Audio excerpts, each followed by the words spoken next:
Well, good morning, Interbet fans, and welcome to the preview for Turffontein. We're on the stand-side track. We've got a 9-race program, Saturday the 22nd of May.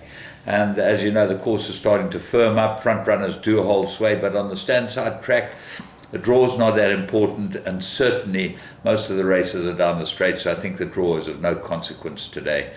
1400s might be worth having a look at the draw. Right, let's look at race one, which is 12:25. It's a maiden juvenile plate over 1,000 meters, and there are many first-timers running today, so best to watch the betting and watch the horses go down, because until they go down, you don't really have an idea of how good they actually might be. I remember very clearly when Empress Club had her first run at the Val. Terence Millard was training her, not Tony at that stage, and he didn't think that she had much of a chance, although she was second favourite. We had a very hot favourite in the race. I think it was Terry Lowe, trained it by Harry Hotspur filly. And I saw Empress Club go down. I thought, whew, this is a machine. And ended up backing her. In those days I was a big punter, backing her, and she won in a common canter, and she never stopped, as you know. So the canter pass is vitally important. Parade ring and canter pass, if you want to back winners, you've got to have a very close look. And we kick off with race one, 1,000 meter maiden juvenile plate, and Bard of Avon is the favourite, and the money horse is very well bred by VAR out of a dynasty mare.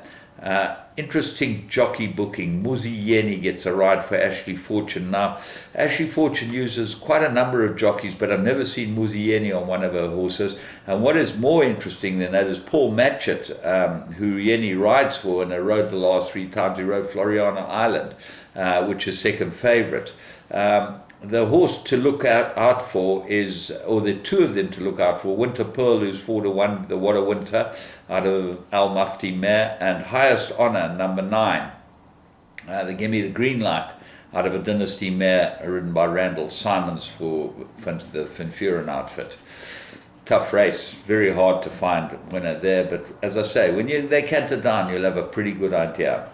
Race 2, maiden juvenile plate fillies, 1,000 meters. And your favourite here is There She Goes, Wire Mowing, Marco van Rensburg. She's got some form, and certainly it wouldn't take much to beat her, I wouldn't have thought, in a race like this. So let's have a look what there is. The two well-bred horses that there has been a bit of money for. Big-Eyed Girl from the Finfuran team, Gavin Larena aboard, and as you know, the comments in computer form are absolute waste of time. May need the run, the most of them say, or if not green, should run well. Well, you know whether the horse is going to be green the way they work at home. Magic to the 4, Sean Terry's runner, the Willow Magic, the Rebel King mare, that should be very fast. There's plenty of speed in that family, and so you'd think that maybe that's the one that they've all got to beat. But and Waiayeri, Mike the Cox runner, Calvin Habib gets a ride out of a good Silvano mare. Race 3. Maiden juvenile play 1400. Well, it's either 7 Laird or Breeden, who's had 2 pretty good runs. He's run on well both times, and looks like certainly this is absolutely perfect for him. But they're a couple of very well bred horses here. The best bred is the Silvana out of Alboran C, the Rocket Gibraltar mare, number 2, Mike the Cox runner, beautifully bred. Inedible, the Pomodoro out of the Galileo mare, and then who knows, how good these horses are, and we'll have to wait and see. My Master improved last time, but I'm sure that Laird of Breeden will beat My Master this time, because as you can see, I'm that Tiger ran pretty close in the same race as My Master ran in, but Laird of Breeden beat them all. So he looks like the best horse in the race of the runners. Race 4, 1,400 meters, and it's a maiden juvenile plate for fillies, and I really like Bold Act here. She's come in the betting. Her first run was a cracking good run, and expect improvement on that. But there are a number of others that have got chances if you're looking to go wider, and Wakanda is Sean Terry's runner, number 10. comes into the race. Two good runs, shows a lot of pace, and this should suit it. And then there's Northern Glow, didn't run badly first time out for the Aussie outfit.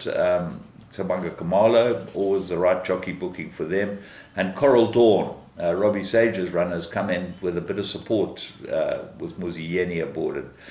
Fashion Enigma didn't run too badly, but the stable companion looks like the right horse. And the interesting runner to me here is Zazu. I had a Saladin colt called Zazu. I think he won 2 or 3 races. My son Brian named him after, I think it's a parrot in the Lion King. His name's Zazu. He loves Zazu. Anyway, so I'll be interesting to watch Zazu. Race 5, Maiden Plate, Fillies and Mares, 1160. And Twice a Trip, I think this is almost a banker.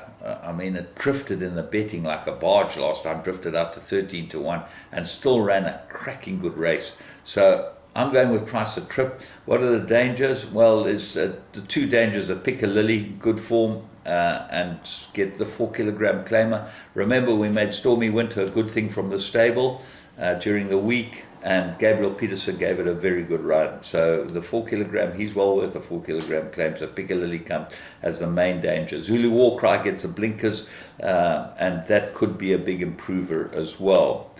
The first timers, Icy Night, that might be able to run. Got a good pedigree. What a winter out of a Jetmaster man. Race 6, 1160 Graduation Plate. Vasim very hard to go against, but Caroluma, if she's right, she come back to the 1200.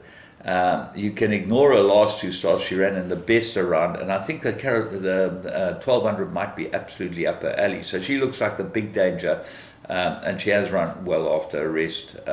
Raise the Red Lantern, the only other one in the race with a chance, actually, one of those races. Vasim should dawdle it. Race 7, Mirror Rated 92, Fillies and Mares, 1160, and I think this is an extremely difficult race.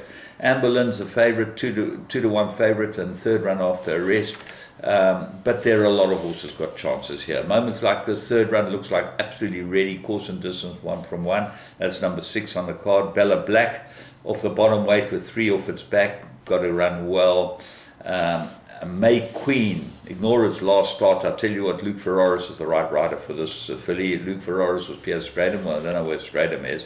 He's obviously got some type of injury. And then Callis Champ and Pool Party both got chances. Pool Party's won 4 races over this course and distance, so she could go well too. Tough race. Race 8, Mirror Rated 1400 meters, and I like number 4, Good Queen Bess. I was very impressed with her first run. She won extremely well. I think the 1400 will suit her better, but if she fluffs her lines, only Sound of Summer.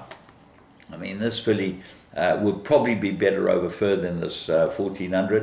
So 1600 last time she ran on extremely well, and that's why I'm going with Good Queen Bess, but I think it's a 2-horse race.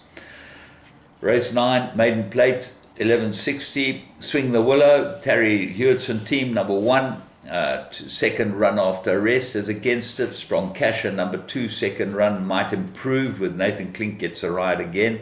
Power Ranger's been back like there's no result in this race, and certainly looks like the right horse. And then Tuscan Winter, number 8 on the card, will go well for Randall Simons and the Finfuran stable, and I would think that might be a danger as well, so you need to put in a couple there.